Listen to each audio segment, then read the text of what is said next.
अखिलाण्डकोटिब्रह्माण्डनायकी श्रीमति पद्मावती जय विजयी भव।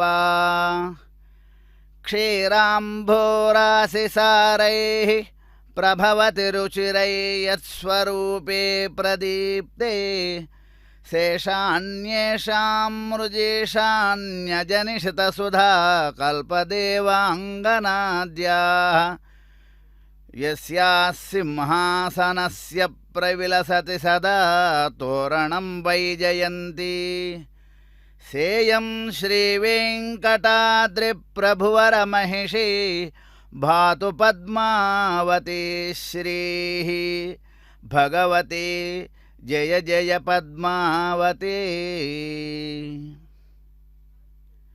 ఈనాడు తిరుచానూర్, తిరుసుకనూర్, అలర్మేల్ మంగాపురం మొదలైనటువంటి నామములతో ప్రసిద్ధమైనటువంటి ఈ తిరుచానూర్ దివ్యక్షేత్రంలో అద్భుతమైనటువంటి నవ దినములలో 9 రోజుల పాటు కార్తీక బ్రహ్మోత్సవాలు పద్మావతి అమ్మవారికి చక్కగా ప్రారంభింపబడుతున్నాయి. పాంచరాత్రాగమ శాస్త్రం ప్రకారంగా నిత్య అర్చనలు, మాసోత్సవములు, పక్షోత్సవములు, సంవత్సరోత్సవములు కూడా అంగరంగ వైభవంగా నిర్వహింపబడుతూ ఉంటాయి. అందులో కార్తీక మాసంలో వచ్చేటటువంటి శుద్ధ పంచమి ఆ దినాన్ని పురస్కరించుకుని ఆనాడు అమ్మవారు పద్మసరోవరంలో పద్మములలో పద్మావతిగా అవతరించినటువంటి ఆ విశేషమైనటువంటి పర్వదినాన్ని లక్ష్యంగా చేసుకొని అంతకుముందు 9 రోజుల నుంచి నిర్వహింపబడేటటువంటి విలక్షణ బ్రహ్మోత్సవాలకు ఈనాడు అంకురార్పణ అనేటటువంటి విలక్షణమైనటువంటి కార్యక్రమంతో ప్రారంభం జరుగుతోంది. ఏదైనా ఒక విశిష్టమైనటువంటి కార్యక్రమం ఆలయాదులలో జరగాలి అంటే ముందుగా ఆ కార్యక్రమం యొక్క సాఫల్యత కోసం, తత్సంబంధమైనటువంటి విశేషమైన ఫలితాల కోసం నిర్వహింపబడేటటువంటిదే ఈ అంకురార్పణ.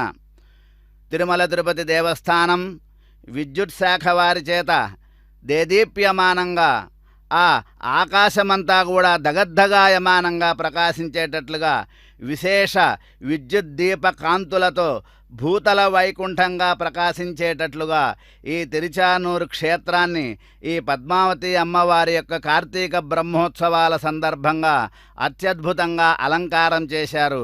వారి యొక్క ఆ కృషి విశేషమైనటువంటిది. అంతేకాక ఇంతటి విలక్షణమైనటువంటి ఈ బ్రహ్మోత్సవముల యొక్క కార్యక్రమాలను మనందరికీ కూడా ప్రత్యక్ష వీక్షణం చేసినటువంటి ఎస్వీబీసీ ఛానల్ ద్వారా మనందరికీ కూడా ఆ భాగ్యాన్ని కలిగింపచేస్తున్నారు దేవస్థానం వారు. శ్రీ పద్మావతి అమ్మవారు సాక్షాత్తుగా శ్రీ మహాలక్ష్మియే అనటంలో ఏమాత్రం సంశయం లేదు. ఆనాడు శ్రీవైకుంఠాన్ని వీడినటువంటి మహాలక్ష్మి ముందుగా పాతాళ లోకంలో ఉన్నటువంటి కపిల మహర్షి యొక్క ఆశ్రమంలో కొంతకాలం తపస్సు చేసినట్లుగా మనకి తెలుస్తోంది. అటుపైన ఆ మహర్షి కోరిక మీద కొలహాసురుడు అనేటటువంటి ఆ రాక్షసుడిని సంహరించుకోవటం ప్రార్థించగా ఆమె ఆ రాక్షసుని సంహరించి ఆ కొల్హాపురంలోనే ఆమె నిత్య నివాసం చేసినట్లుగా మనకి చరిత్ర తెలుస్తోంది. కనుకనే అమ్మవారికి కోలాసుర భయంకరి అనేటటువంటి విశేషమైనటువంటి నామం కూడా ఉన్నది. అదేవిధంగా అక్కడ వైకుంఠం నుంచి వేంచేసినటువంటి అమ్మవారి కోసం ఆ బయలుదేరినటువంటి శ్రీమన్నారాయణుడు ముందుగా తాను ఈ కోల్హాపుర క్షేత్రంలో వచ్చి 10 సంవత్సరాలు తపస్సు చేశాడట. అయినప్పటికీ కూడా ఆ స్వామికి అమ్మవారి యొక్క అనుగ్రహం కలగలేదు అంటారు. ఆ తర్వాత అశరీరవాణి ద్వారా వరాహ క్షేత్రానికి దగ్గరలో ఉన్నటువంటి సుందరమైనటువంటి ఆ సువర్ణముఖి నదీ తీరంలో ఉన్నటువంటి ఆ ప్రాంతంలో నీవు వెళ్ళి ఒక విలక్షణమైనటువంటి ఒక సరస్సుని ఏర్పాటు చేసి ఆ సరస్సులో స్వర్గం నుంచి తేబడినటువంటి బంగారు కమలముల చేత అమ్మవారిని మహాలక్ష్మిని మూలమంత్రం చేత జపించినట్లయితే ఆమె అనుగ్రహిస్తుంది అని తెలియజేయటం చేత ఆ శ్రీనివాసుడు 12 సంవత్సరముల పాటు విశేషమైనటువంటి కఠినమైన తపస్సుని ఆచరించి స్వామి అమ్మవారి యొక్క అనుగ్రహాన్ని పొందినట్టుగా ఈ క్షేత్రంలోనే అమ్మవారు ఆ పద్మ సరోవరంలో పద్మములతో అవతరించినట్లుగా మనకి తెలుస్తోంది. అంతటి విలక్షణమైనటువంటి అమ్మవారి యొక్క బ్రహ్మోత్సవాలలో ముందుగా చేసేటటువంటి మొట్టమొదటి సేవ శ్రీ విశ్వక్సేనుల వారి యొక్క ఆ పురప్పాటు తిరువీధి ఉత్సవం అంటారు. ముందుగా విశ్వక్సేనుల వారు అనేటటువంటి ఆ స్వామి యొక్క వైభవాన్ని మనం స్మరించుకోవాలి. భగవంతుడైనటువంటి శ్రీమన్నారాయణునికి వైకుంఠంలో ఉన్నటువంటి నిత్యసూర్యులలో ప్రధానుడైనటువంటి వాడు ఈ విశ్వక్సేనులు అనేటువంటి వారు. అనంత గరుడ విశ్వక్సేనులు అని చెప్పబడే వారిలో ఈ విశ్వక్సేనుల వారు అత్యంత ప్రధానులుట. వీరికే వేత్రహస్తులు సేనాధిపతి, అదేవిధంగా వారికి సేనై మొదలయ్యార్ అనేటటువంటి విశేషమైనటువంటి నామములు కూడా ఉన్నాయట. ఆ భగవానుని యొక్క ఆజ్ఞతో లీలా విభూతి, ఈ అనంతకోటి బ్రహ్మాండాలకి కూడా లీలా విభూతి అని నామము. అదేవిధంగా నిత్య విభూతి, ఆ పరమపదం వైకుంఠం పరవాసుదేవుని దివ్యస్థానమని చెప్పబడేటటువంటి ఆ స్వామి యొక్క ఆ పరంధామంలో అక్కడ ఉండేటటువంటి స్వామి యొక్క కైంకర్యం, అదేవిధంగా ఈ భూలోకంలో ఉండేటటువంటి సమస్తమైనటువంటి కార్యభారాన్ని నిర్వహించేటటువంటి సామర్థ్యం ఈ విశ్వక్సేనుల వారికి ఉన్నది అంటారు. అంతేకాదు వీరికి శేషాసనులు అనేటటువంటి నామం కూడా ఉన్నది. అంటే శేషం అంటే మిగిలినటువంటిది, అశనము అంటే స్వీకరించినటువంటి పదార్థము. అంటే భగవానికి సమర్పించినటువంటి ఆ ప్రసాదాన్ని స్వీకరించేటటువంటి వైలక్ష్యం కలిగిన వారు అంటారు మనకి. అంతేకాదు ఈ స్వామివారి యొక్క వైభవాన్ని మనము మరి ఇంకా విశేషంగా తెలుసుకునేటటువంటి ప్రయత్నం చేద్దాము.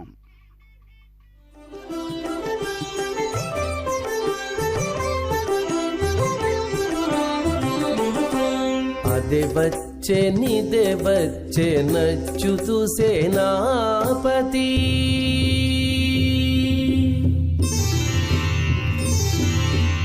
అదే వచ్చే నిదే వచ్చే నచ్చుతూ సేనాపతి, 10 దిక్కులకు నిట్టే పారరు అసురులు.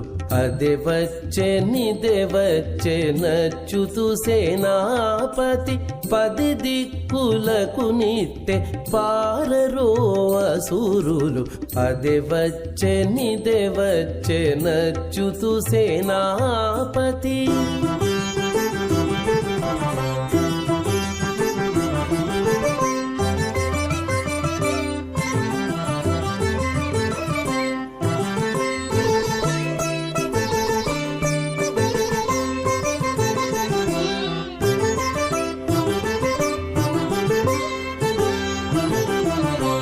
గరుడధ్వజం వదే ఘనశంఖరవమదే,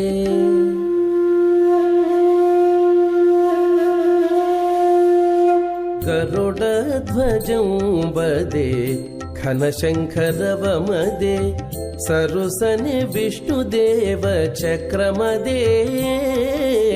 గరుడధ్వజం వదే ఘనశంఖరవమదే, సరుసని విష్ణుదేవ చక్రమదే.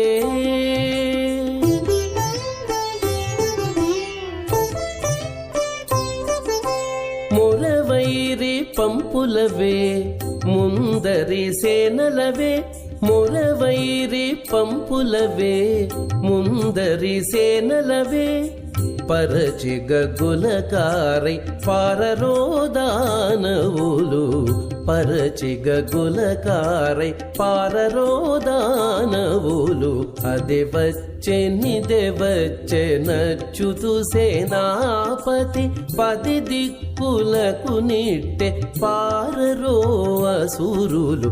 అదే వచ్చే నిదే వచ్చే నచ్చుతూ సేనాపతి.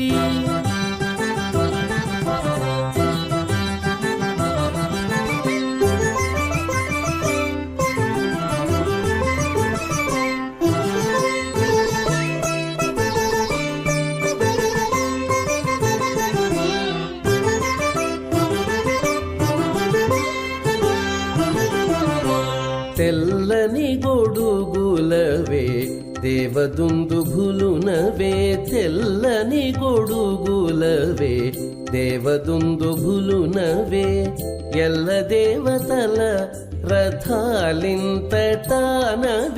తెల్లని గొడుగులవే దేవదుందుభులునవే ఎల్ల దేవతల రథాలింతటానవే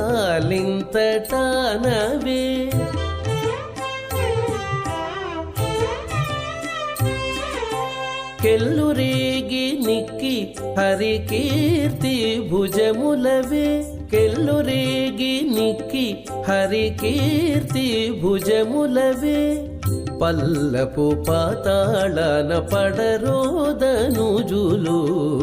పల్లపు పాతాళన పడరోదనుజులు అదే వచ్చే నచ్చుతు సేనాపతి పది దిక్కులకు నిట్టె పారరో అసురులు అదే వచ్చే నచ్చుతు సేనాపతి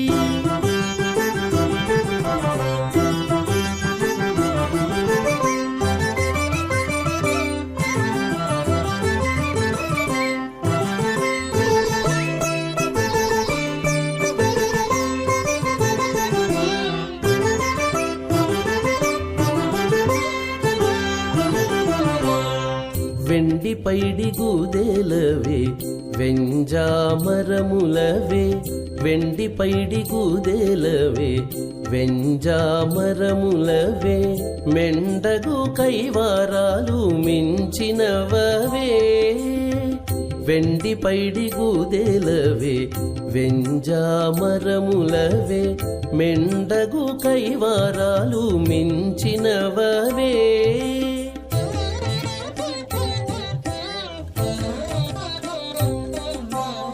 దండి శ్రీ వెంకటపతి దాడి ముట్టెనదిగిదే దండి శ్రీ వెంకటపతి దాడి ముట్టెనదిగిదే బండు బండై జజ్జరించి పారరోదైతేయులు బండు బండై జజ్జరించి పారరోదైతేయులు అదే వచ్చే నచ్చుతు సేనాపతి పది దిక్కులకు నిట్టె పారరో అసురులు అదే వచ్చే నచ్చుతు సేనాపతి పది దిక్కులకు నిట్టె పారరో అసురులు అదే వచ్చే నచ్చుతు సేనాపతి. పాంచరాత్ర దివ్యశాస్త్రంలో పాద్మసంహిత అనేటటువంటి ఒక గ్రంథంలో సాక్షాత్తుగా శ్రీ భగవానుడు శ్రీమన్నారాయణుడు పాద్ముడైనటువంటి బ్రహ్మతో చెప్పినటువంటి విషయంట.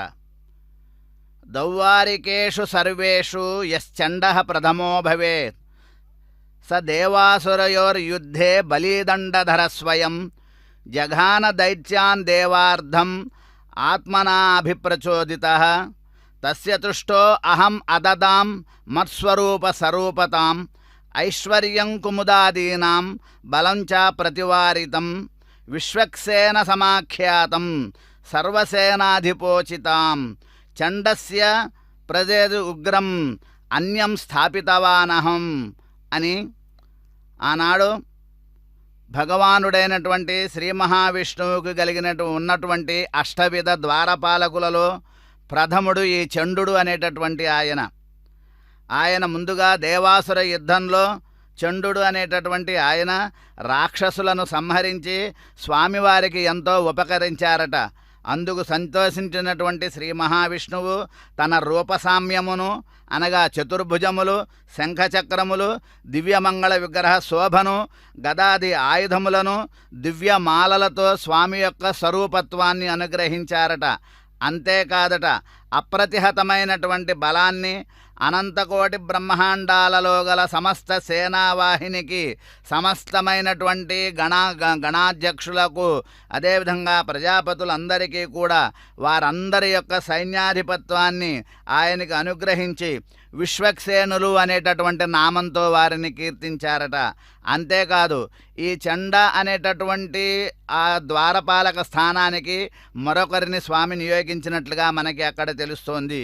కేవలం ఆ స్వామి దగ్గర ఉన్నటువంటి శ్రేయఃపతిత్వం, త్రివిధ కారణత్వం, త్రివిధ జగత్కారణత్వం అనేటటువంటి విషయం తప్ప మిగిలినటువంటి అన్ని విషయాలలో స్వామి యొక్క సామ్యాన్ని పొందారట ఈ విశ్వక్సేనుల వారు.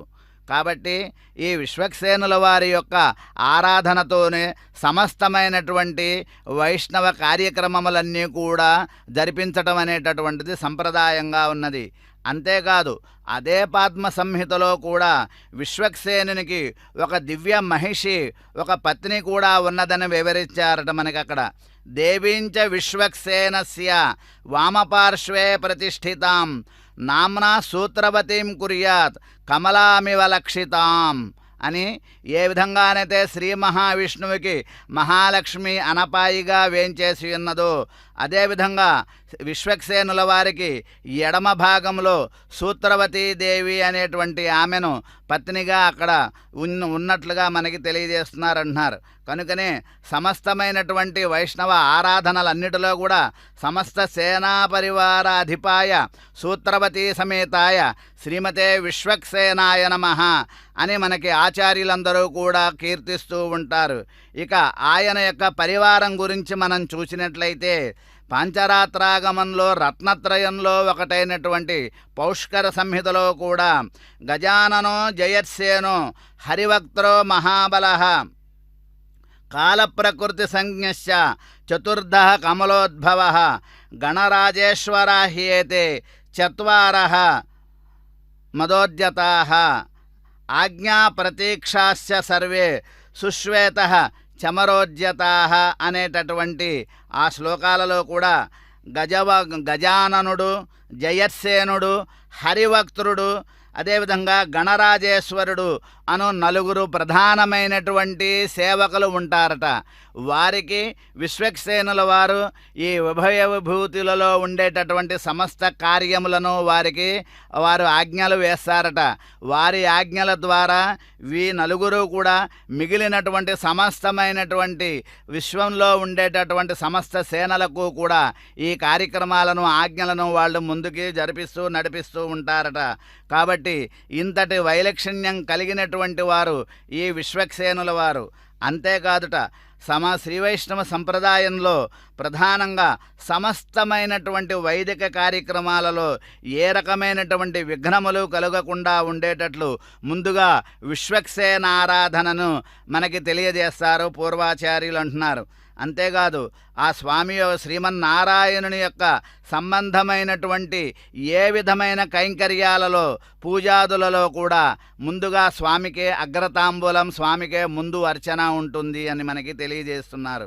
అంతేకాదు పూర్వాచార్యులందరూ కూడా శ్రీరంగచంద్రమసమిందిరయా విహర్తుం విశ్వస్య విశ్వచిదతిన్నయనాధికారం యో నిర్వహత్యనిశమంగుళి ముద్రయైవ సేనాన్యమన్య విముఖాస్తమిహాశ్రయామః అని కేవలం తమ యొక్క అంగుళి ముద్ర చేతనే కేవలం ఆయన యొక్క శ్రీమన్నారాయణుడి యొక్క నేత్రస్పర్శ చేతనే అంటే వారి కంటితో ఒకసారి అలా చూడినంతనే స్వామి ఆయన యొక్క సంకల్పాన్ని తెలుసుకుని తదాజ్ఞలను నిర్వహించేటటువంటి వైశిష్ట్యం కలిగినటువంటి వారు ఈ విశ్వక్సేనుల వారు అని మనకి తెలియజేస్తున్నారు. అంతేకాదు భగవద్రామానుజుల యొక్క ఆచార్యులైనటువంటి యామునాచార్యుల వారు కూడా స్తోత్రరత్నంలో వారి గురించి చక్కగా తెలియజేస్తూ త్వదీయ భుక్తోజ్జిత శేషభోజిన త్వయా నిసృష్ట ఆత్మభరేణ యజ్యథ ప్రియేణ సేనాపతినాన్యవేదితతు తథానుజానంతం ఉదార వీక్షణై అని అంటే భగవానుని యొక్క ప్రసాదాన్ని స్వామి స్వీకరించిన తర్వాత ముందుగా స్వీకరించే స్వభావం కలిగినటువంటి వారు, అదేవిధంగా ఉభయ విధూతులలోని సర్వవిధ కార్యక్రమాలను జాగ్రత్తగా ముందుగా నిర్వహించేటటువంటి వైభవం కలిగినటువంటి ఆ విశ్వక్సేనుల వారిని మనందరం కూడా నిత్యం ఆరాధించుకోవాలి అని మనకి అక్కడ విశేషంగా తెలియజేస్తున్నారు అంటున్నారు. అంతటి వైశిష్ట్యం కలిగినటువంటి ఆ విశ్వక్సేనుల వారి యొక్క ఆ వాహన సేవ అనంతరం ప్రస్తుతం మనకి ఆచార్యులందరూ కూడా మనకు తీసుకురాబడినటువంటి ఆ విశేషమైనటువంటి ఆ పుట్టమన్నుకి చక్కగా విశేషమైన అర్చనను నిర్వహిస్తున్నారు. ఈ పుట్టమన్నుని విశేషమైనటువంటి పాలికలలో చక్కగా విలక్షణంగా తగు పరిమాణములో ఉంచి అందులో నవద్రవ్యములను సమర్పించి వాటి యందు విశేషంగా ముందుగా ఆరాధింపబడినటువంటి ఆ క్షీరాన్ని తీసుకుని వచ్చి ఆ క్షీరంతో ఆ పాలికలను నింపటం, తద్వారా ఈ పాలికలలో ఉండేటటువంటి ఆ నవధాన్యాలు అంకురిస్తాయి, అంటే మొలకెత్తుతాయి అని అర్థం. ఈ విధంగా మొలకెత్తేటటువంటి ఈ స్థితి ఏదైతే ఉన్నదో అది 3 రోజులలో మొలకెత్తినట్లయితే ఉత్తమోత్తమ ఫలమని, అదేవిధంగా 5 రోజులలో మొలకెత్తినట్లయితే మధ్యమ ఫలమని, 7 లేదా 9 రోజులలో మొలకెత్తినట్లయితే అధమ ఫలమని మనకి శాస్త్రం తెలియజేస్తోంది. ఇంతటి వైశిష్ట్యం కలిగినటువంటి అంకురార్పణ అనేటటువంటి ఈ కార్యక్రమం ఈనాడు మనం ఎస్వీబీసీ ఛానల్ వారి ద్వారా ప్రత్యక్షంగా సేవించగలుగుతున్నాం. అదుగో సేవించండి. పుట్టమన్నుని తీసుకురావటం కోసం ముందుగా అచట విలక్షణమైనటువంటి అర్చనను నిర్వహిస్తున్నారు ఆచార్యుల వారు. ఈ పుట్టమన్నుని చక్కగా విశేషంగా ముందుగా ఏర్పాటు చేసిబడినటువంటి ఆ వృక్షం యొక్క మూల భాగం నుంచి సిద్ధం చేసుకొని దానికి విశేషమైనటువంటి అర్ఘ్యపాద్య ఆచమనాది సమస్తమైనటువంటి ఉపచారములను నిర్వహింపజేస్తున్నారు ఆచార్యులు. ఏ కార్యక్రమం అయినప్పటికీ కూడా ఫలవంతమైనది అని తెలియటం కోసం చేసేటటువంటి ఈ విశేష కార్యక్రమం ఈ అంకురార్పణ కార్యక్రమం అంటారు. ఈ అంకురములు ముందుగా ఆచార్యులు వేదవాద్య ఘోషలతో విశేషమైనటువంటి దివ్య మంత్రములతో ఈ పుట్టమన్నును ఊరేగింపుగా కోవెలకి తీసుకువస్తారు. ఆ తీసుకువచ్చినటువంటి ఆ పాలికలు అచ్చట పాలికలను ఏర్పాటు చేసి ఉంచుతారు. పాలికలనగా మట్టి పాత్రలు. ఆ పాత్రలకు కూడా విశేషమైనటువంటి అర్చన ఉంటుంది. వాటికి సూత్రవేష్టనం చేస్తారు, అనగా సూత్రములు దారముతో అందంగా వాటిని చక్కగా దారముతో అలంకరిస్తారు. అదేవిధంగా కుంకుమ, అదేవిధంగా పసుపు మొదలైనటువంటి ద్రవ్యములను, విశేష ద్రవ్యాలను వాటికి సమర్పించి ఆ పాలికలను సిద్ధం చేస్తారు. ఆ విధంగా ఆ పుట్టమన్ను కూడా ఎంతో విశేషమైనటువంటిది. ఇది చాలా విలక్షణమైనటువంటి ఆ పుట్టమన్ను. ఆ మన్నుకి కూడా ఈనాడు చక్కగా విశేషంగా ఆరాధన చేస్తున్నారు. ఆ పుట్టమన్నును కలిగినటువంటి వృక్షస్థానీయం కూడా ఎంతో విశేషమైనటువంటిది. అతట ఆచార్యుల వారు మేము త్వాం ఖనామి, నిన్ను ఇతట మేము త్రవ్వుతున్నాము అని ముందుగా ఆజ్ఞ తీసుకొని ఆ మట్టిని విశేషమైనటువంటి ద్రవ్యములతో, విశేషమైనటువంటి పదార్థములతో ఆ మట్టిని సేకరిస్తారు. అందులో ఆ మట్టిని సేకరించిన తరువాత ఆ మట్టిని పాలికల యందు సమర్పించడం జరుగుతుంది. ఈ రకమైనటువంటి విశేషమైనటువంటి క్రియ మనం ఇక్కడ ప్రత్యక్షంగా సేవించుకుంటున్నాం. జయ పద్మావతి మాత, జయ పద్మావతి మాత.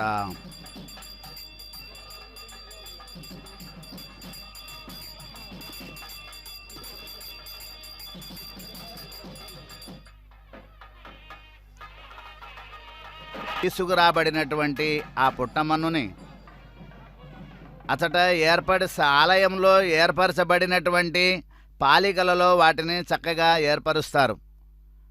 ఆ ఏర్పరిచినటువంటి ఆ పాలికలలో విశేషమైనటువంటి నవద్రవ్యాలను, నవధాన్యములను సమర్పిస్తారు. పాంచరాత్రంలోని పురుషోత్తమ సంహిత నవధాన్యముల యొక్క వైశిష్ట్యాన్ని విశేషంగా తెలియజేస్తోంది. తిలముద్గ యవవ్రీహి మాషగోధుమ సర్షపాః చణక రాజమాషాశ్చ నవధాన్యాః ప్రకీర్తితాః అని చక్కగా తెలియజేస్తోంది.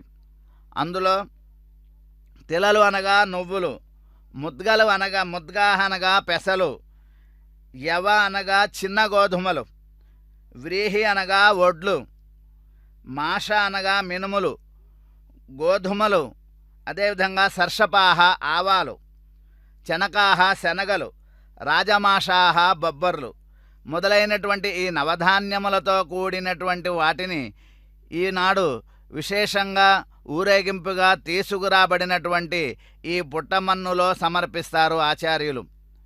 ఇందులో ముఖ్యంగా మనం తెలుసుకోవాల్సినటువంటి విషయం, ఈ ముద్గలు అనగా పెసలకి అధిదేవత మహావిష్ణువు, యవాహ చిన్న గోధుమలకి అధిదేవత బ్రహ్మ, సర్షపాహ ఆవాలకు అధిదేవత రుద్రుడు, అదేవిధంగా వ్రీహి ఒడ్లు వాటికి అధిదేవత జగతీదేవత, మాషాహ అనగా మినుములు వాటికి కుబేరుడు, అదేవిధంగా గోధుమాహ చనకాహ వాటికి అధిపతి బృహస్పతి, రాజమాషాహ వాటికి అధిదేవత శ్రీదేవి.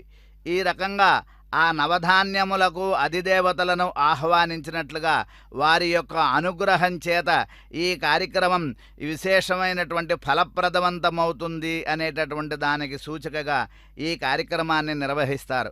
అంతేకాదు శ్రీమన్నారాయణ సంహితలో ఈ అంకురార్పణం అనేటటువంటి ఈ విలక్షణమైన కార్యక్రమం కేవలం రాత్రి కాలంలోనే నిర్వహించవలెను అని తెలియజేస్తున్నారు. రాత్రావేవతు కర్తవ్యం అంకురారోపణం ద్విజైః యస్మాత్ సమస్త బీజానాం సోమపాధిప ఏవ స్మృతః. సమస్తమైనటువంటి ధాన్యములకు కూడా చంద్రుడు అధిదేవత కాబట్టి ఈ సమస్త ధాన్యములు కూడా విశేషంగా అంకురించవలెను అంటే చంద్రుని యొక్క అనుగ్రహం కావలను. కాబట్టి రాత్రి వేళలో ఈ కార్యక్రమాన్ని నిర్వహించాలి అని మనకి శాస్త్రం తెలియజేస్తోంది. అంతేకాదు ఈ పాలికలు అనగా మట్టి పాత్రలను ఏర్పరిచే విధానాన్ని కూడా మనకి పాంచరాత్ర శాస్త్రం విశేషంగా తెలియజేస్తోంది అంటున్నారు. విశేషించి శ్రీమన్నారాయణ సంహితలోని యజ్ఞవైభవ కాండంలో కూడా ఈ పాలికలను ఏర్పరచేటటువంటి విధానం చక్కగా తెలియబడింది అంటున్నారు. ఒక వరుసకు 6 చొప్పున 4 వరుసలలో ఏర్పరిచినట్లయితే 24 పాలికలు, అదేవిధంగా వరుసకు 4 చొప్పున 4 వరుసలైతే 16 పాలికలను కానీ, లేదా వరుసకు 4 చొప్పున 2 వరుసలలో 8 కానీ, లేదా ఒక వరుసకు 2 చొప్పున 2 వరుసలలో 4 పాలికలను కానీ చక్కగా ఏర్పాటు చేయవచ్చు అని మనకి శాస్త్రం విలక్షణంగా తెలియజేస్తోంది అంటున్నారు. ఇటువంటి విశేషమైనటువంటి చక్కనైనటువంటి సంప్రదాయములతో చక్కనైనటువంటి కట్టుబాట్లతో ఈ అంకురార్పణ అనేటటువంటి కార్యక్రమం విశ్వక్సేనుల వారి యొక్క పర్యవేక్షణలో ప్రత్యక్షంగా జరుగుతున్నట్లు మనం వీక్షిస్తూ ఉన్నాం.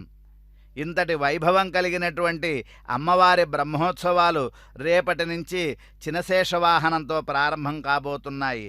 ఇంతటి వైశిష్ట్యం కలిగినటువంటి ఈ అమ్మవారి గురించి మనం ఎన్ని రకములుగా స్మరించినప్పటికీ కూడా అది తక్కువే అవుతుంది అంటున్నారు మనకి. ముందుగా అనంతాన్ పిళ్ళై అని కీర్తింపబడేటటువంటి పురిసై రంగాచార్యుల వారు అద్భుతంగా అమ్మవారిని ఈ విధంగా మనకి కీర్తిస్తున్నారు.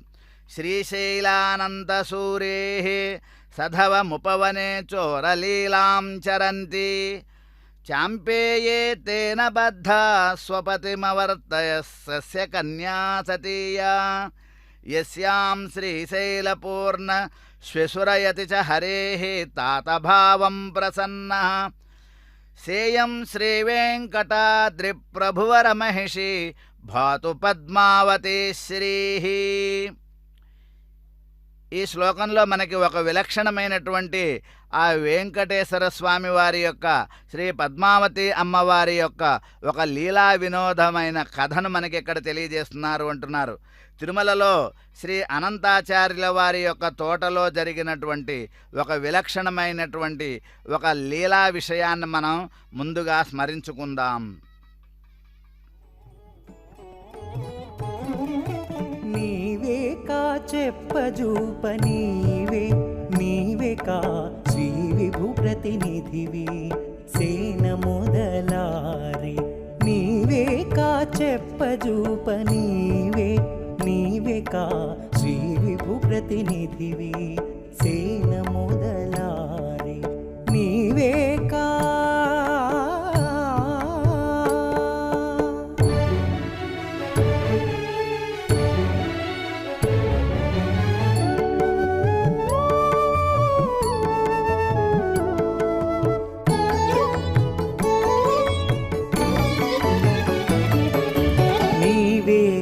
కట్టెదురా నిలుచుండి హరివద్ద దేవతల కనిపించే దేవుడవు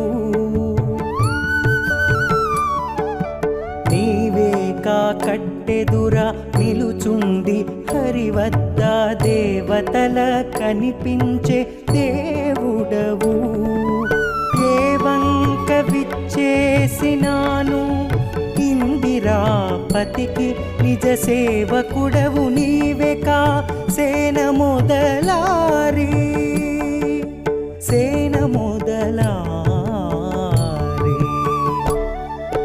నీవేకా చెప్పజూప నీవేకా శ్రీ విభు ప్రతినిధివి సేన మొదలారి నీవేకా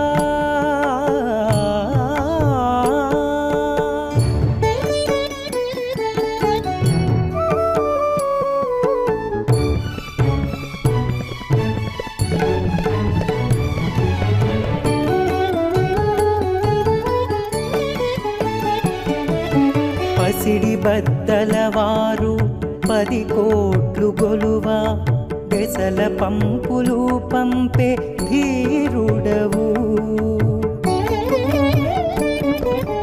పసిడి బద్దలవారు 10 కోట్లు కొలువా దెసల పంపులు పంపే ధీరుడవు వసముగా ముచ్చగాల వారిని ఇందరిని నీ శిశువులుగా నేనినా సేన మొదలారి సేన మొదలారి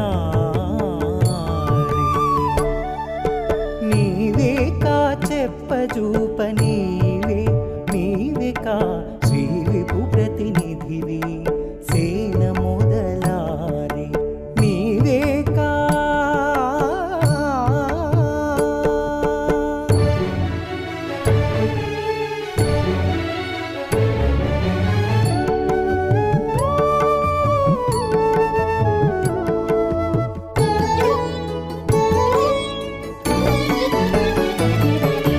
దొరలైన అసురుల తుతుమురు నేసి జగమిరవుగా నేలితివి ఏకరాజ్యమై దొరలైన అసురుల తుతుమురు నేసి జగమిరవుగా నేలితివి ఏకరాజ్యమై పరగు సూత్రవతి పతివై వెంకట విభుసిరుల పెన్నిధి నీవే పరగు సూత్రవతి పతివై వెంకట విభుసిరుల పెన్నిధి నీవే సేన మొదలారి నీవేకా చెప్పజూప నీవేకా శ్రీ విభు ప్రతినిధివి సేన మొదలారి నీవేకా చెప్పజూప నీవేకా శ్రీ విభు ప్రతినిధివి సేన మొదలారి నీవేకా నీవేకా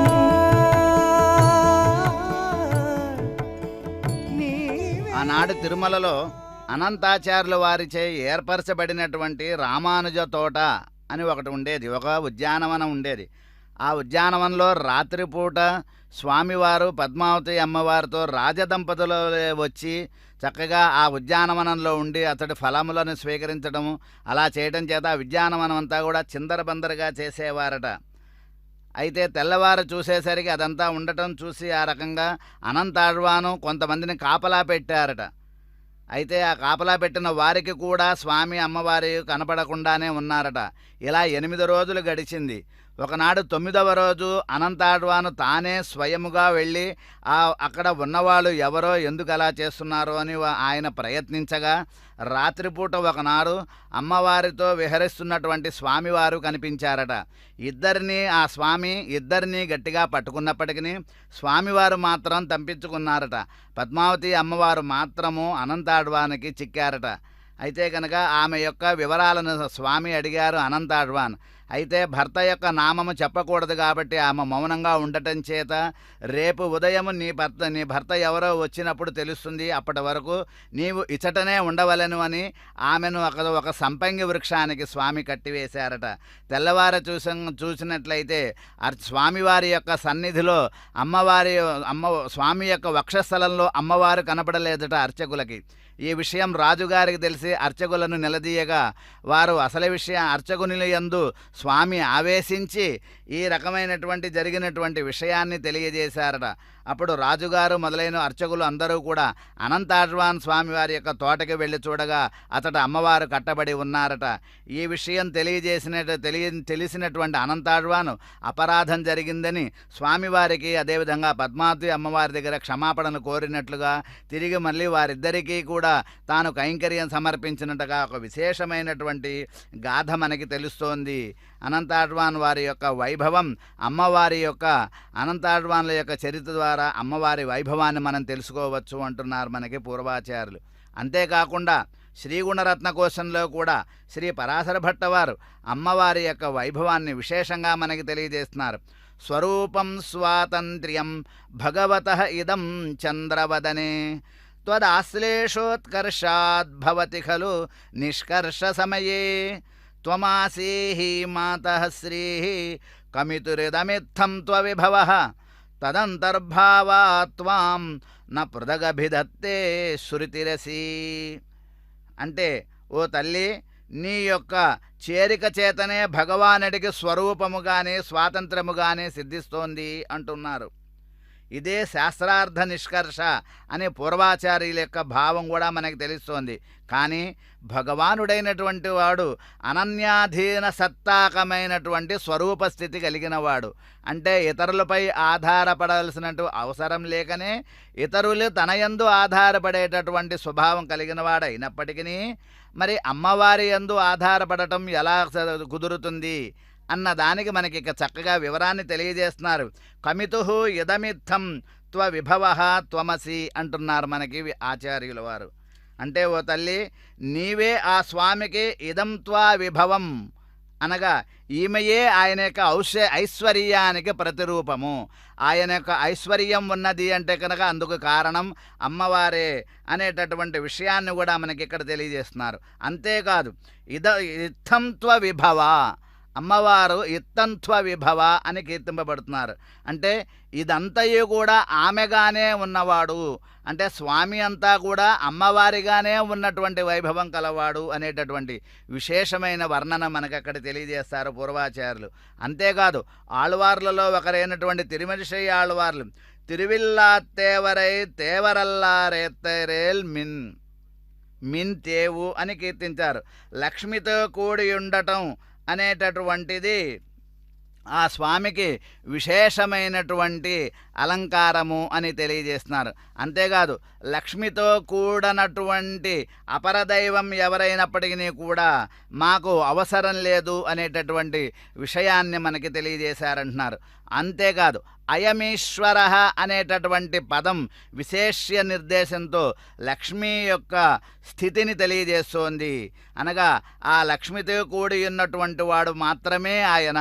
అందుకనే శ్రీహపతి తిరుమాల్ అనేటటువంటి పదములలో లక్ష్మితో కూడి ఉండటం చేతనే ఆయన యొక్క వైభవం, ఆయన సర్వేశ్వరుడు అని తెలియజేస్తున్నారు అని అమ్మవారి యొక్క వైభవాన్ని మనకి ప్రతివాది భయంకరం అన్నంగరాచార్య స్వామివారు కూడా విశేషంగా వర్ణించారు. అంతేకాదు అదే వైభవాన్ని మరొక శ్లోకంలో వెనుకనే తవ స్పర్శాదేశం స్పృశతి కమలే మంగళపదం. ఓ తల్లి, మంగళపదం ఏదైతే ఉన్నదో అది శ్రీ మహావిష్ణువుకు ఏదైతే మంగళవాచకత్వంగా తెలియబడుతోందో అది కూడా నీవేనమ్మా, నీ యొక్క సంబంధం చేతనే అని కీర్తించారట అక్కడ మనకి.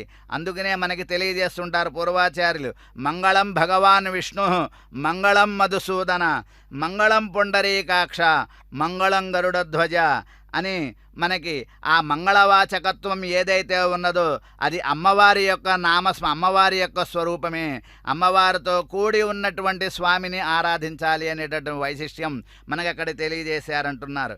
అంతేకాదు విష్ణు సహస్రనామాలలో కూడా పవిత్రాణం పవిత్రం యో మంగళానాంచ మంగళం అని అమ్మవారి యొక్క మాంగలికత్వ వైభవాన్ని మనకు అక్కడ తెలియజేశారంటున్నారు వ్యాఖ్యాతలు. అటువంటి అమ్మవారి యొక్క ఈ బ్రహ్మోత్సవాల యొక్క ప్రారంభంలో నిర్వహింపబడేటటువంటి విశ్వక్సేనం యొక్క ఆ ఊరేగింపు, అదేవిధంగా అంకురార్పణ యొక్క కార్యక్రమాన్ని మనం ప్రత్యక్షంగా వీక్షించి తరిద్దాము. సకల విబుధం ప్రౌఢ సైన్యాధినాదం ముద్రా చక్రే వరకరయుగే శంఖదండే దధానం మేఘశ్యామం సుమణిమకుటం పీతవస్త్రం శుభాంగం ధ్యాయేద్దేవం దళితదనుజం సూత్రవత్యా సమేతం. ఈ విధంగా సమస్తమైనటువంటి వైష్ణవ వైదిక కార్యక్రమాలలో ముందుగా విశ్వక్సేనుల వారి యొక్క ఈ మంగళ శ్లోకం, ఈ శ్లోకం తప్పకుండా ఉంటుంది అంటున్నారు. అంతేకాదు పూర్వాచార్యులందరూ కూడా శ్రీ వైష్ణవుల యొక్క నిత్యతనయంలో ముందుగా అస్మద్గురుభ్యో నమః అని ప్రారంభించి శ్రీమతే శఠగోపాయ నమః అని ఆచార్య పరంపరలో స్మరించిన తరువాత శ్రీమతే విశ్వక్సేనాయ నమః అని అక్కడ స్తుతించడం కూడా నియమనంగా జరిగింది అని తెలియజేస్తున్నారు. అంటే మంత్రపూర్వకమైనటువంటి పరంపరలో కూడా విశ్వక్సేనుల వారి యొక్క ఆరాధన ఉన్నది అంటున్నారు. అలాగే వాక్య గురు పరంపరలో కూడా శఠద్వేషిణం శఠారి తరువాత శఠగోపుల తరువాత శేనేశం శఠద్వేషణం సేనేశం శ్రియం ఇందిరా సహచరం అని శఠగోపులైనటువంటి నమ్మాళ్ళు వార్లను, వారి తరువాత విశ్వక్సేనుల వారిని సేనేశమ్మని, వారికి ఆచార్యులైనటువంటి పెరియ పిరాటి అయినటువంటి మహాలక్ష్మిని, అదేవిధంగా ఇందిరా సహచరం అనేటటువంటి శ్రీమన్నారాయణుని కూడా వాక్య గురు పరంపరలో స్మరించడం జరుగుతుంది. అంతేకాదు శ్లోక గురు పరంపరలో కూడా చూసినట్లయితే శ్రీరంగచంద్రమ సమిందిరయా విహర్తుం విశ్వస్య విశ్వచిదచిన్నయనాధికారం యో నిర్వహత్యనుసమంగుళి ముద్రయైవ సేనాన్యమన్యభిముఖ సమిహాశ్రయామః అని శ్లోక గురు పరంపరలో కూడా విశ్వక్సేనుల వారిని స్మరించడం సంప్రదాయంలో అనుచానంగా వస్తున్నది అంటున్నారు. అంతటి వైశిష్ట్యం కలిగినటువంటి ఆ విశ్వక్సేనుల వారు ముందుగా తాను తిరువాడ వీధులలో ఊరేగుతూ అమ్మవారి యొక్క బ్రహ్మోత్సవాలకు జరగబోయేటటువంటి మరిన్ని వాహనములలో ఏ రకమైనటువంటి ఆటంకం అనేది కలగకుండా వారు వీక్షిస్తూ ఉన్నారు అనేటటువంటిది సంప్రదాయంగా మనం తెలుసుకోవచ్చు. అటువంటి వైభవం కలిగినటువంటి ఆ అమ్మ యొక్క వైశిష్ట్యం గన మనం తెలుసుకున్నట్లయితే ఏ విధంగానైతే శక్తికి శక్తిమత్తుకి, అదేవిధంగా అనగా శక్తిమంతునికి, అదేవిధంగా సూర్యునికి సూర్యకాంతికి, చంద్రునికి చంద్రుని యొక్క ప్రకాశకత్వానికి ఏ విధంగానైతే భేదం లేదో, అదేవిధంగా మహాలక్ష్మికి శ్రీమన్నారాయణునికి కూడా నిత్యము అభేదము ఉంటుంది అనేటటువంటి విషయాన్ని మనకి పాంచరాత్రంలో అహిర్భుజ్ఞ సంహిత తెలియజేస్తోందంటున్నారు. నైవ శక్త్యా వినా కశ్చిత్ శక్తిమానస్తి కారణం నచ శక్తిమతా శక్తి వినైకా వ్యవతిష్టతే వ్యాపకౌ అతిసంశ్లేషాత్ ఏకం తత్వమివోదితౌ అని శక్తి లేని శక్తిమంతుడు కానీ, శక్తిమంతుడు లేని శక్తి కానీ ఎలాగైతే ఉండదో, అదేవిధంగా లక్ష్మీనారాయణ ద్వయం అనే దేవతా ద్వయం కూడా తమకున్నటువంటి అవినాభావ సంబంధం చేత ఒకే తత్వంగా ఆవిర్భవించి ఈ సమస్తమైనటువంటి ప్రాణికోటిని రక్షిస్తున్నారు అని అక్కడ శ్లోకాలలో ఉండేటటువంటి స్వారస్యం. అంతేకాదుట మహాలక్ష్మీ సర్వకారణ కారణం సర్వస్య జననీం లక్ష్మీం శ్రియమాశ్రయామః అనేటటువంటి వాక్యాలు కూడా మనం అక్కడ స్మరించుకోవచ్చు అంటున్నారు. అంతేకాదు మరొక చోట కూడా మనం చూసినట్లయితే తదాజ్ఞాయైవ చరతః సూర్యచంద్రౌ విహాయసి, ఓ తల్లి నీ యొక్క ఆజ్ఞ చేతనే ఆ గగనంలో సూర్యచంద్రుడు కూడా సంచరిస్తున్నారు అని మనకి విశేషంగా అమ్మవారి యొక్క వైభవాన్ని తెలియజేస్తున్నారంటున్నారు. ఈమెకి లక్ష్మి అనేటటువంటి నామం రావటానికి గల కారణాన్ని కూడా మనకి అహిర్బుజ్ఞ సంహితలో చక్కగా తెలియజేస్తున్నారు. జగత్తయా లక్ష్యమాణ సాలక్ష్మీరితి గీయతే అంటున్నారు. అంటే జగద్రూపంగా వర్ణింపబడేటటువంటి తత్వం ఏదైతే ఉందో ఆమె లక్ష్మి అనేటటువంటి తత్వంతో కీర్తింపబడుతోంది అంటున్నారు. అంతేకాదట ఈమెకి శ్రీ అనేటటువంటి పేరు రావటానికి కూడా ఉన్నటువంటి కొన్ని వ్యుత్పత్తి అర్థాలను కూడా మనకి అహిర్బుజ్ఞ సంహిత విశేషంగా తెలియజేస్తోంది అంటున్నారు. శృణాతే నిఖిలాన్ దోషాన్ శ్రీణాతి చ గుణైః జగత్ శ్రీయతే చాఖిలైః నిత్యం శ్రియతే చ పరం పదం అనేటటువంటి ఈ శ్లోకాన్ని కనుక మనం ఒకసారి గమనించినట్లయితే శురోహింసాయాం అనేటటువంటి ధాతువు నుంచి నిష్పన్నమైనటువంటి శ్రీ శబ్దం ఆశ్రితులైనటువంటి వారి యొక్క సమస్త దోషాలను నశింపజేసేది అని తెలియజేస్తుందన్నారు. అంతేగాదు శ్రీపాకే అనేటటువంటి మరి ఒక ధాతువు నుంచి వచ్చినటువంటి శ్రీ శబ్దం ఆశ్రితుల్లోని సద్గుణాలను పెంపొందిస్తుంది అంటున్నారట. అంతేకాదు శ్రీ సేవాయాం అనేటటువంటి ధాతువు నుంచి ఏర్పడిన మరొక శ్రీ శబ్దం భగవంతుని లేదా పదాన్ని సదా ఆశ్రయించేలాగా చేస్తుంది అని మనకి తెలియజేస్తున్నారు. అంతేకాదు శ్రీ సేవాయాం అనేటటువంటి మరొక ధాతువు నుంచి కర్మణి ప్రయోగం ద్వారా ఏర్పబడినటువంటి శ్రీ శబ్దం అందరి చేత ఆశ్రయింపబడుతున్నది అనేటటువంటి వైశిష్ట్యాన్ని కూడా మనకి తెలియజేస్తుంది అంటున్నారు. ఇక్కడ శ్రీ శబ్దమని అదేవిధంగా శ్రీదేవి అని తెలియజేయటం చేత అమ్మవారి యొక్క వైభవాన్ని మనకి తెలియజేస్తున్నారు. యామునాచార్యుల వారు కూడా చతుశ్లోకిలో కాంతస్తే పురుషోత్తమ శ్రీరిచ్యేవచ నామతే భగవతి కథం బ్రూమః కథం త్వాం వయం, తల్లి నీ యొక్క నామ వైశిష్ట్యం ఎలా చెప్పగలమమ్మా అని కీర్తించారు అనేటటువంటి విషయాన్ని కూడా మనకి తెలియజేస్తున్నారు.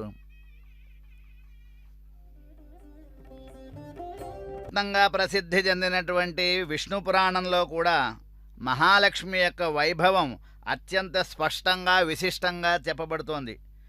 మహాలక్ష్మిని పరమాత్మునికి శక్తిగా మనకి అక్కడ తెలియజేస్తున్నారు. ఈ శక్తికే ఆర్య, దుర్గా, అదేవిధంగా జగన్మాత, జగద్ధాత్రి, వేదగర్భ, దేవగర్భ, యజ్ఞగర్భ అనేటటువంటి నామములతో వ్యవహరిస్తున్నారు. ఈమె సమస్త కళ్యాణ గుణాశ్రయ దయాస్వరూపిణి, సమస్త విద్యామూర్తి, విముక్తి ఫలదాయిని అనేటటువంటి వైశిష్ట్యం కూడా విష్ణు పురాణంలో తెలియబడుతోంది అంటున్నారు. ఆమెకి విష్ణువుకి ఉన్నటువంటి ఆ అవినాభావ సంబంధం అక్కడ విశేషంగా తెలియబడింది అంటున్నారు. అంతేకాదు నిత్యైవేష జగన్మాత విష్ణోః శ్రీః అనపాయిని యథా సర్వగతో విష్ణు తథైవేయం ద్విజోత్తమ అనేటటువంటి ఆ శ్లోకంలో కూడా ఓ తల్లి నీవు నీ నాథుడైనటువంటి ఆ శ్రీమన్నారాయణుడు అవతరించేటటువంటి సమస్త అవతారాలలో కూడా నీవు కూడా తదనుగుణమైనటువంటి అవతారాన్ని ధరిస్తున్నావు తల్లి అని కీర్తించారట. అంతేకాదుట రాఘవత్వే భవేత్ సీత రుక్మిణీ చ కృష్ణజన్మని అన్యేషు చావతారేషు విష్ణో ఏష అనపాయిని అనేటటువంటి శ్లోకంలో కూడా ఆయన శ్రీరాముడుగా అవతరించినట్లయితే తాను సీతమ్మ తల్లిగా, ఆయన శ్రీకృష్ణుడైతే తాను రుక్మిణిగా, ఇలా మిగిలినటువంటి అవతారములలో కూడా ఆయనను ఆమె అంటిపెట్టుకునే నిత్య అనపాయనిగా ఉన్నది అని కీర్తించారంటున్నారు. మార్కండేయ పురాణంలో కూడా సరస్వతి, విష్ణుశక్తి, జగద్ధాత్రి అనేటటువంటి రూపములతో మహాలక్ష్మి అవతరించినది అనేటటువంటి విషయాన్ని తెలియజేశారట. అంతేకాదుట అక్కడ విశేషంగా అంబిక అనేటటువంటి ఒక నామంతో మోక్షప్రదాత్రి అనేటటువంటి ఒక కళ్యాణ గుణాన్ని కూడా ఆవిడ కలిగి ఉన్నది అని తెలియజేస్తున్నారు. తయా విసృజ్యతే విశ్వం జగతే తచ్చరాచరం శైషా ప్రసన్నవదన నృణాం భవతి ముక్తయే అనేటటువంటి శ్లోకం నృణాం భవతి ముక్తయే, సమస్తమైనటువంటి ఈ మనుష్యులందరికీ కూడా మోక్షప్రాప్తికి పొందాలి అంటే నీ యొక్క అనుగ్రహమే కారణం అనే రహస్యాన్ని తెలియజేశారట. అంతేకాదు ఈవిడకి వైష్ణవ శక్తి, మాయా, బంధమోక్ష కారణీభూత అనేటటువంటి విశేషమైనటువంటి గుణములు ఉన్నాయి అని కూడా మనకి తెలియజేస్తున్నారు. సావిద్యా పరమాముక్తే హేతుభూత సనాతని సంసారబంధ హేతుశ్చ శైవ సర్వేశ్వరేశ్వరి అనేటటువంటి విషయం భాగవత మహాపురాణంలో కూడా చక్కగా అక్కడ వివరించారు అని మనకి తెలియజేస్తున్నారు. ఈ లక్ష్మీకే మాయా రమ అనేటటువంటి మరి ఒక నామాలు కూడా ఉన్నాయి అని మనకి తెలియజేస్తున్నారు. ఏషః ప్రసన్న వరద రమయా ఆత్మశక్త్యా స్థిత అనేటటువంటి పంక్తిలో కూడా మనకి ఆ రహస్యం తెలుస్తోంది అంటున్నారు. అదేవిధంగా యామనాచార్యుల వారు 4 శ్లోకాలలో అమ్మవారి యొక్క 4 విశేష నామాలను, ఆమె యొక్క కళ్యాణ గుణాలను మనకి తెలియజేశారు అంటున్నారు. కాంతస్తే పురుషోత్తమః యస్యాస్తే మహిమానమాత్మన ఇవ, అదేవిధంగా శాంతానంత మహావిభూతి, అదేవిధంగా ఆమె యొక్క వైభవాన్ని తెలియజేసేటటువంటి శ్లోకాలలో అమ్మవారి యొక్క నామ వైశిష్ట్యం తెలియజేశారంటున్నారు. అంతేకాదు భగవద్ రామానుజుల వారు కూడా శరణాగతి గద్య ప్రారంభంలో ఒక విలక్షణమైనటువంటి చూర్ణికను అనుగ్రహించారు. ఓం భగవన్నారాయణాభిమతాన రూప స్వరూప రూప గుణ విభవైశ్వర్య శీలాది అనవధికాతిశయ అసంఖ్యేయ కళ్యాణ గుణగణాం పద్మవనాలయాం భగవతీం శ్రియం దేవీం నిత్యానపాయినీం నిరవద్యాం దేవదేవ దివ్య మహిషీం అఖిల జగన్మాతరం అస్మన్మాతరం అశరణ్య శరణ్యాం అనన్యశరణ శరణమహం ప్రపద్యే అని భగవద్ రామానుజుల వారు కూడా ముందుగా అమ్మవారి యొక్క అనుగ్రహాన్ని పొందిన తరువాతనే స్వామి యొక్క అనుగ్రహం పొందాలి అనేటటువంటి వైశిష్ట్యాన్ని మనకు అక్కడ తెలియజేశారంటున్నారు. అదిగో వీక్షించండి, విలక్షణమైనటువంటి ఆ పుట్టమన్నని 4 మాడా వీధులలో ఊరేగింపుగా అర్చక స్వాముల వారు విశేషమైనటువంటి దీక్షతో ఆలయం లోపలికి తీసుకుని బయలుదేరుతున్నారు. ఇంతటి విశేషమైనటువంటి ఈ మురుత్తుని చక్కగా ఇందాక తెలియజేసినట్లుగా పాలికల యందు సమానముగా విభజింపచేసి వాటి యందు నవరత్నములను సమర్పించి, వాటి యందు నవధాన్యములను సమర్పించి, ఆ నవధాన్యములలో క్షీరాన్ని సమర్పించి, తద్వారా వాటి యొక్క అంకురోత్పాదన శక్తిని, తద్వారా కార్య సాఫల్యతను నిరూపించేటటువంటి ఈ విశేషమైనటువంటి అంకురార్పణ కార్యక్రమాన్ని మనం కనులారా వీక్షించటం నిజంగా మన యొక్క పూర్వజన్మ సుకృతంగా భావించవచ్చు అంటున్నారు. అంతేకాదు అమ్మవారి యొక్క ఈ వైశిష్ట్యాన్ని మనం తెలుసుకోవాలంటే అనేకానేకమైనటువంటి ప్రబంధాలలో కూడా విశేషంగా తెలియబడతాయి అంటున్నారు. ముఖ్యంగా గోదాదేవి చేత అనుగ్రహింపబడినటువంటి తిరుప్పావై దివ్య ప్రబంధంలో కూడా 18వ పాసురంలో ఉందు మదగళిత్తాన్ ఓళాద తోళ్వలియన్ నందగోపాలన్ మరుమగళే నప్పిన్నాయ్ అనేటటువంటి ఆ 2 పాదాలలో కూడా అమ్మవారి యొక్క వైభవాన్ని తెలియజేస్తున్నారంటున్నారు. నందగోపాలన్ మరుమగళే నప్పిన్నాయి, నందుని యొక్క మేనకోడలైనటువంటి నప్పిన్న పిరాట్టి, ఆ మహాలక్ష్మి నప్పిన్న పిరాట్టిగా అవతరించి ఆ శ్రీకృష్ణుని కోసమే ఆమె అవతరించింది అని, ఆమెను పొందటం కోసమే ఆయన విశేషమైనటువంటి కొన్ని ఆమె యొక్క కోరికలను తీర్చటం కోసమే ఆయన అనేక ప్రయత్నాలు చేశాడని మనకు అక్కడ పూర్వాచార్యులు చక్కగా తెలియజేశారు. విశేషమైన ఆ అమ్మవారి యొక్క వైభవం ఇంకొక వాక్యం, ఇంకొక పాదంలో చూసినట్లయితే కందం కమజం కుഴలే కడై తీరవాయ్ అనేటటువంటి వాక్యంలో కూడా అమ్మవారి యొక్క లీలా విభూతి, నిత్య విభూతులను రెండుటనే ఆమె నియమించే గొప్పది మహాత్మురాలు అని మనకి విశేషంగా కీర్తించారు అమ్మవారిని.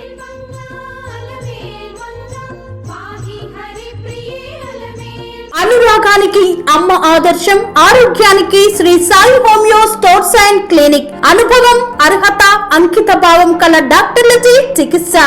అన్ని రకాల ఆరోగ్య సమస్యలకు నమ్మకమైన ఎంపిక Shri Sai homeo stores and clinic. Diabetes, కీళ్ల నొప్పులు, సయాటికా, వెన్నుముక సమస్యలు, థైరాయిడ్, నిద్రలేమి, మానసిక సమస్యలు, ఋతు సమస్యలు, అన్ని రకాల దీర్ఘకాలిక వ్యాధులకు ప్రత్యేక హోమియో వైద్యం. అందరికీ అందుబాటులో అంతర్జాతీయ హోమియో వైద్యం Shri Sai homeo stores and clinic. మీ ఆరోగ్య సమస్య ఏదైనా ఇప్పుడు పరిష్కారం సాధ్యం. సైడ్ ఎఫెక్ట్ లేని వైద్యంతో సంపూర్ణ ఆరోగ్యం కొరకు సంప్రదించండి Shri Sai homeo clinic and stores, Bhavani Nagar, Ambedkar Nagar road, old Alwal, Secunderabad. సంప్రదించాల్సిన ఫోన్ నంబర్స్ 90 9000751751 మరియు 9000422525.